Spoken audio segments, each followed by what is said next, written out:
Brandon, did you like the look of that World Series stuff behind you? Absolutely. We got in. It's all over the jerseys, on our sweatshirts. This is pretty cool. No doubt. I know we talked to you during the ALCS, and you felt like things were turning around for you. Certainly another chance to wipe the slate clean here. How do you go into the World Series mentally, just from where you were at the plate? Just going in and wiping anything that any selfishness that I might have about anything. I'm out there.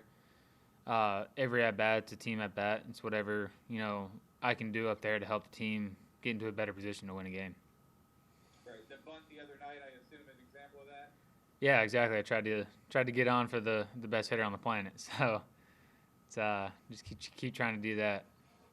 Right. And just the last thing, are you good? Is this all just a matter of performance, or is there anything physically? No, I mean I felt good the past few days at the plate, so I fully expect to start being back to form. Go to Juan next. Hey Brandon, nice shirt. Um, did you feel better from the ALDS to the ALCS? I mean, obviously the numbers are what they are, but did you start feeling a little bit better in the last series? Yeah, absolutely. Really sat down with guys that I've hit with for a while, looking at video, understanding what my approach has been, and really trying to get back to where I was at during the season, and hopefully getting me back to swinging the bat pretty well. What has been the biggest challenge? Is there anything specifically? Is it timing? Is it a specific pitch? I mean, what do you kind of tie into? I think a lot of it was where my setup was at. How I was getting to the plate. My timing looked a little off. A lot of little things that added up to be big changes in my swing and changed my approach. Justin Granite. Brandon, when the Lightning went into their bubble, a lot of family did not go with them. You guys have your family of Madison there. How much of an importance has it been just getting back to the hotel and being with them and really being able to reset mentally? I mean, it's great to have them there. This would be a little weird to just go back to the hotel room and sit in there by yourself, just treating it like another road game. But to have Madison there to experience everything that we're experiencing it's pretty special. Has she baked any cookies for the team, or is that off limits in playoff time? Maybe we'll try to sneak her into a kitchen here or there to see if we can't get some. But no, she's been taking a well-deserved break from all that. Take the next one from Scott Smith. So a lot of folks are looking at watching these games for the first time and seeing this Randy Arozarena guy, and most people don't know how to even pronounce his name yet. Yet here he is lighting the postseason on fire. As someone that knows him, spends time in the clubhouse with him, what is the one thing that people should know about Randy that maybe they don't? Oh man, this is coming from Willie. They tell me that he is hysterical. He's one of the funniest people that they talk to, and the language barrier hurts that a little bit, but you can definitely tell from his antics and what he does, man. He's feeling good. He's a pretty funny guy. Okay, we'll go to Josh T. Hey, Brandon, good to see you, man. What does Rodney Linares mean to you and the rest of the infield group with just how much dedication he's put in with you guys, on the road, before games, and even back to spring training in Fort Charlotte, just that one-on-one time that he spends with each of you?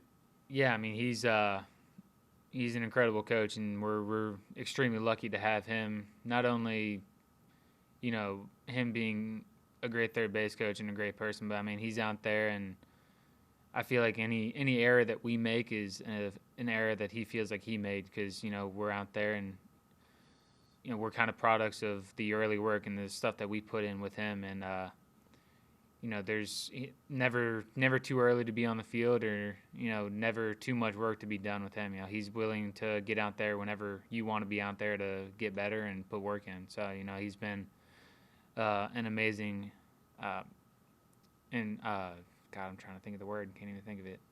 Addition to the group that we've had, and we're lucky to have him. Take the next one from Maria Torres.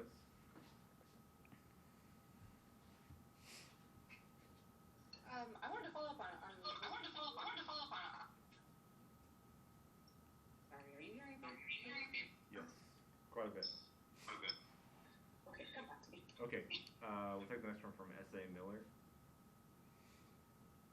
Hey, Brandon, a couple years back, you talked about the importance of applesauce in your diet. I'm wondering if that's still there, and given your offensive issues this postseason, have you been eating enough of it?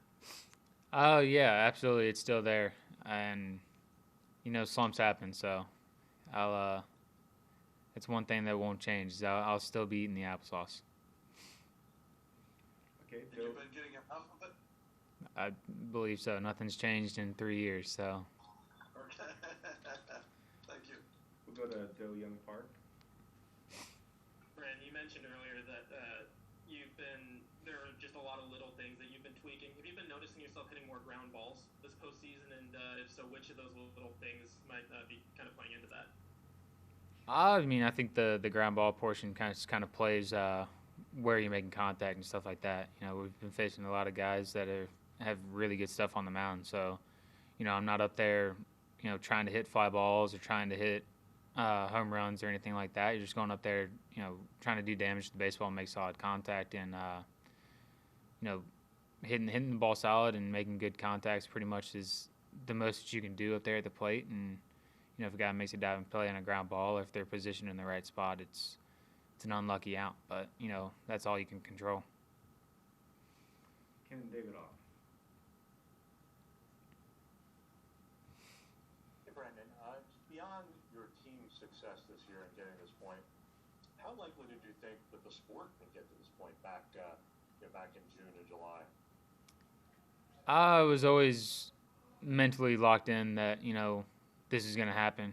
I didn't want to check out at any point and think, the season was going to get canceled after a week or something like that because, it's pretty hard to lock back in after you do that. So, I was focused from the beginning that we were going to get back and, our team was going to be battling for a World Series. Thank you. Tyler Kepner. Brandon, what is the impact of playing in neutral sites been? I mean, taking the fan aspect out of it, do you miss the chance to play games in your home stadium and go to the other team's home stadium? Oh, yeah, absolutely. I think it played a bigger part at the beginning of the year, before people got adjusted to no fans and the artificial crowd noise. But, there's definitely, when playoff baseball came around, it's definitely a difference having that empty stadium and artificial fan noise than having a packed house and, fans cheering so loud you can't hear. So, it's a little bit of an adjustment, but, I think we've made that adjustment pretty well. But, it'll definitely be interesting getting out there in front of some real fans this series. What about the idea of just it being in Texas and not either in Dodger Stadium or Tampa? It's our first World Series, so I have nothing to compare it to. So right now, this is the first, and we're just kind of taking it all in. All right, we have time for a rain check from Maria. Thanks so much. Yeah. Brandon, what do you think is the most impressive and surprising thing about Randy Arozarena's postseason and his short time with you guys?